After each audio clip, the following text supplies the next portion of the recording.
ఏడాదంతా కష్టపడి చదివినా పరీక్షలు వచ్చాయంటే చాలు ఏదో తెలియని బెరుకు, సరిగ్గా రాస్తామో లేదో అన్న బెంగ. అన్నీ తెలిసినట్టే ఉన్నా తీరా పేపర్ మీద పెన్ను పెడితే మాత్రం సమాధానం గుర్తురాదు.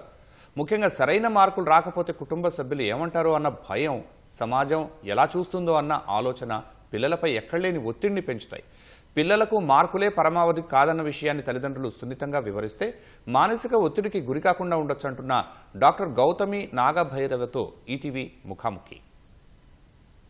ఫిబ్రవరి, మార్చ్, ఏప్రిల్ ఈ నెలల పేర్లు చెప్తే పిల్లలకే కాదు తల్లిదండ్రులకు కూడా పరీక్షా సమయమే గుర్తొస్తుంది. ఈ నేపథ్యంలో అటు విద్యార్థులు, తల్లిదండ్రులు తీవ్ర ఒత్తిడికి కూడా లోనవుతుంటారు. మరి విద్యార్థులు ఒత్తిడి చిత్తవ్వకుండా ఉండాలంటే ఏం చేయాలి? మీ పిల్లలు ఒత్తిడికి గురవుతున్నారా అన్న విషయాన్ని తల్లిదండ్రులుగా మీరు ఎలా గుర్తించాలి? ముఖ్యంగా ఇంటర్మీడియట్ పరీక్షలు సమీపిస్తున్న వేళ విద్యార్థుల విషయంలో తల్లిదండ్రులు, అదేవిధంగా ఉపాధ్యాయులు తీసుకోవాల్సిన జాగ్రత్తలపై ప్రస్తుతం మనతో పాటు కన్సల్టెంట్ సైకియాట్రిస్ట్ గౌతమి నాగభైరవ గారు ఆవిడని అడిగి తెలుసుకున్నాం. నమస్తే మ్యామ్. నమస్తే.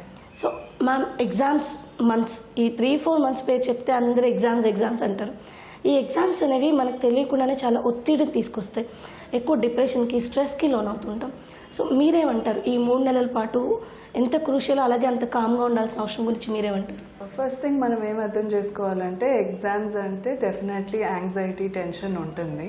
మనం ఏంటి కేర్ఫుల్గా ఉండాలంటే అది టెన్షన్ నుంచి క్లినికల్ డిసార్డర్ లెవెల్కి పెరగకూడదు. So first of all tension ఉండటము చాలా వరకు ఇంపార్టెంట్. అస్సలు టెన్షన్ లేకపోతే పిల్లలు ఎగ్జామ్ కోసం చదవరు. సో దీన్ని ఒక ఇన్వర్టెడ్ యూ షేప్ కర్వ్లో కూడా మేము చూస్తాము. So zero anxiety, zero stress ఉంటే పిల్లలు చదవరు, బోర్ అవుతారు, లేకపోతే పడుకుంటారు, లేకపోతే సినిమాలు చూస్తారు. సో కొద్దిగా యాంగ్జైటీ పెరిగినప్పుడు అలర్ట్ ఉంటారు, ఇంకా ఎగ్జామ్ కోసం చదవటం స్టార్ట్ చేస్తారు. కానీ ఇంకా యాంగ్జైటీ, స్ట్రెస్ ఎక్కువ లెవెల్స్లో పెరిగిపోయినప్పుడు, అప్పుడు సివియర్ యాంగ్జైటీ వచ్చినప్పుడు మళ్ళీ పర్ఫార్మెన్స్ డిప్ అయిపోతుంది. సో ఆ టైంలో వాళ్ళకి physical symptoms of anxiety, palpitations రావటము, చేతులు వణుకు రావటము, పడుకోపోవటము, ఫుడ్, స్లీపు అన్నీ డిస్టర్బ్ అయిపోతాయి. So that's why anxiety necessary, but extreme anxiety ఉండకూడదు.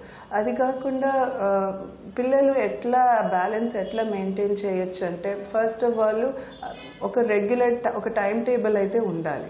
ఆ టైం టేబుల్ మనకి రీజనబుల్ టైం టేబుల్గా ఉండాలి. ఎక్స్ట్రీమ్ దాంట్లో ఏదేదో పెట్టేసుకోవటం కాదు, అది మేనేజబుల్ ఉండాలి, రియలిస్టిక్ ఉండాలి. అది కాకుండా స్లీప్, యాపటైట్ చాలా చాలా ఇంపార్టెంట్. సో చాలామంది పిల్లలు రాత్రులంతా చదువుతారు, అండ్ అది వెరీ డేంజరస్. బికాజ్ చదివిందంతా రాత్రి ఏమవుతుందంటే పడుకున్నాక షార్ట్ టర్మ్ మెమరీ నుంచి లాంగ్ టర్మ్ మెమరీలోకి రిజిస్టర్ అవుతుంది. సో చదివిందంతా స్టోర్ అయ్యి పర్మనెంట్గా మెమరీలో స్టోర్ అవ్వాలంటే నైట్ పడుకోవటం, ఒక 8 hours స్లీప్ చాలా చాలా నెసెసరీ.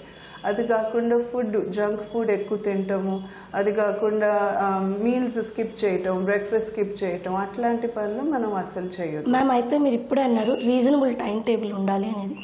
అంటే ఇప్పుడు ఒక 24 hours ముఖ్యంగా షెడ్యూల్, అంటే ఈ ఎగ్జామ్ టైంలో ఎలా షెడ్యూల్ చేసుకోవచ్చు? ఒక రీజనబుల్గా, అంటే స్లీప్కి కానివ్వండి, కొంచెం వాళ్ళు రిలాక్స్ అవ్వడానికి కానివ్వండి, ఎడ్యుకేషన్కి సంబంధించి ఎలా వాళ్ళు షెడ్యూల్ చేసుకుంటే బెటర్ అంటారు? సో ఫస్ట్ ఆఫ్ ఆల్ అయితే 8 hours స్లీప్ అయితే అబ్సల్యూట్లీ నెసెసరీ. అది కాకుండా ఒక అరగంట ఎవ్రీ డే వాళ్ళు ఎక్సర్సైజ్ చేయటం చాలా ఇంపార్టెంట్. మనం అది టైం వేస్ట్ లాగా చూడకూడదు. ఆ టైంలో ఎక్సర్సైజ్ చేస్తే BDNF అని ఒక హార్మోన్ కూడా రిలీజ్ అవుతుంది. అది మనకి బ్రెయిన్కి ఒక ఫర్టిలైజర్ లాగా. ఇన్ఫ్యాక్ట్ కాన్సన్ట్రేషన్ మనది పెరుగుతుంది ఎవ్రీడే మార్నింగ్లో ఎక్సర్సైజ్ చేస్తే. అది కాకుండా మీల్ టైంలో కూడా చదువుకోవటం, ఆ టైంలో కూడా బ్రేక్. సో ఎవ్రీ 1 గంట మనం చదివితే ఒక 10 minutes బ్రేక్ తీసుకోవటం, షార్ట్ బ్రేక్స్ తీసుకోవటం మనకి ఇంపార్టెంట్. సో పొద్దున్న ఎర్లీ మార్నింగ్ 6 AM నుంచి స్టార్ట్ చేసిన ఈవినింగ్ 9-10కి ఫినిష్ అయిపోవాలి. అండ్ ఎవ్రీ అవర్కి బ్రేక్ ఉండాలి. మీల్ టైమ్స్లో మళ్ళీ బ్రేక్ ఉండాలి. మీల్ టైమ్స్లో ఫ్యామిలీతో టైం స్పెండ్ చేయాలి. ఆ టైంలో చదువు గురించి మాట్లాడొద్దు. పేరెంట్స్ పిల్లలతో కూర్చొని ఒక మీనింగ్ఫుల్ కాన్వర్సేషన్, బట్ అది చదువు సరౌండింగ్ కాకుండా ఉంటే బెటర్ ఉంటుంది. అయితే ఒక్కొక్కసారి ఏమవుతుందంటే పిల్లలు ఎగ్జామ్స్ టైంలో ఎక్కువ చిరాకు పడుతుంటారు, అంటే ఇష్టపడరు పక్కన వాళ్ళతో మాట్లాడడానికి, ఎక్కువ సైలెంట్గా ఉండడం, చిరాకు పడడం, ఎలోన్గా ఉండడం చేస్తుంటారు. ఇవి కూడా స్ట్రెస్కి సింబల్గా చూడొచ్చా? ఒకవేళ ఇలాంటివి ఉంటే వాళ్ళని ఎలా మనం కామ్ చేయొచ్చు, అంటే ప్రొలాంగ్ అవ్వకుండా ఎలా చూసుకోవాలి? యాక్చువల్లీ మీరు చాలా మంచి పాయింట్ చెప్పారు. బికాస్ పిల్లల్లో అడాలసెంట్స్లో చిరాకే most common sign of depression. వాళ్ళు మనలాగా బయటకు వచ్చి నాకు బాధగా ఉంది అని చెప్పరు. వాళ్ళ స్ట్రెస్ అంతా రిలీజ్ చేసే విధానం ఇరిటబిలిటీతో బయటకు వస్తుంది. ఇంకా మీరు అన్నట్టు వాళ్ళు ఒంటరిగా ఉండిపోవటం, ఎవరితో కలవకపోవటము, మోస్ట్లీ సోషల్ మీడియా లేకపోతే డిజిటల్ మీడియా మీద ఎక్కువ ఫోకస్ చేయటం, ఫ్యామిలీ నుంచి దూరం అయిపోవటం, అమ్మ నాన్న ఎప్పుడు లెక్చర్స్ ఇస్తారు అని ఇది మనకి ఎక్కువ చూస్తున్నాం ఈ మధ్య పిల్లల్లో. సో డెఫినెట్లీ ముందు కంటే బేస్ లైన్ నుంచి కంపేర్ చేసుకుంటే ఇప్పుడు పిల్లలు ఇరిటబిలిటీ, యాంగర్ పెరుగుతుందంటే కూడా మనకు అర్థమైపోవాలి వాళ్ళు ఇబ్బందులు ఉన్నారని. చాలా సందర్భాల్లో పేరెంట్సే పిల్లలకు చెప్తారు చదువు చదువు చదువు అని కంటిన్యూగా మనం చెప్తూ ఉంటాం. సో దీనివల్ల పిల్లల మీద ఎట్లాంటి ఇంపాక్ట్ ఉంటుంది? ఎక్కువ స్ట్రెస్ చేయడం అటు కుటుంబ సభ్యులు అండ్ టీచర్స్ కానివ్వండి, ఎక్కువ స్ట్రెస్ చేయడం ఎంత హార్మ్ఫుల్ అంటారు? సో పేరెంట్స్ డెఫినెట్లీ పెద్ద రోల్ ఉంటుంది. వాళ్ళు ఒక ప్రెషర్ కుక్కర్ లాగా పిల్లల వెనకాల పడకూడదు. మోస్ట్లీ వాళ్ళ రోల్ ఇక్కడ ఒక సపోర్టివ్ సిస్టమ్ లాగా, మీకు ఎన్ని మార్క్స్ వచ్చినా మేము వెనకాల ఉన్నాము అని పిల్లలకి చెప్తే, ఆ ఒక్క మాట చెప్తే అది చాలా బెనిఫిషియల్ ఉంటుంది.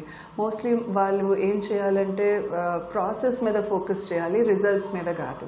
సో నువ్వు ఎంకరేజ్మెంట్ లాగా ఉండాలి. అండ్ ఎస్పెషలీ కంపారిజన్స్, వేరే పక్కింటి పిల్లలు రిలేటివ్స్ వీళ్ళందరితో అస్సలు వాళ్ళు కంపేర్ చేయొద్దు.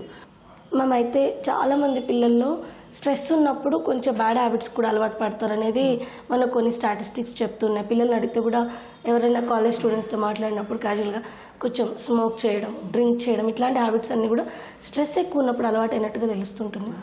ఈ టైంలో మన పిల్లలు బ్యాడ్ హ్యాబిట్స్కి అలవాటు పడకుండా మనం ఎంత జాగ్రత్త తీసుకోవాలండి, ఎలా గుర్తించవచ్చు వాళ్ళు ఆ వైపు వెళ్తున్నారనే విషయం మనకు అర్థమైతే ఏం చేయాలి, ఎలా గుర్తించాలి? సో జనరల్గా ఫస్ట్ థింగ్ ఏంటంటే ఆల్మోస్ట్ కాఫీ నుంచే స్టార్ట్ అవుతుంది.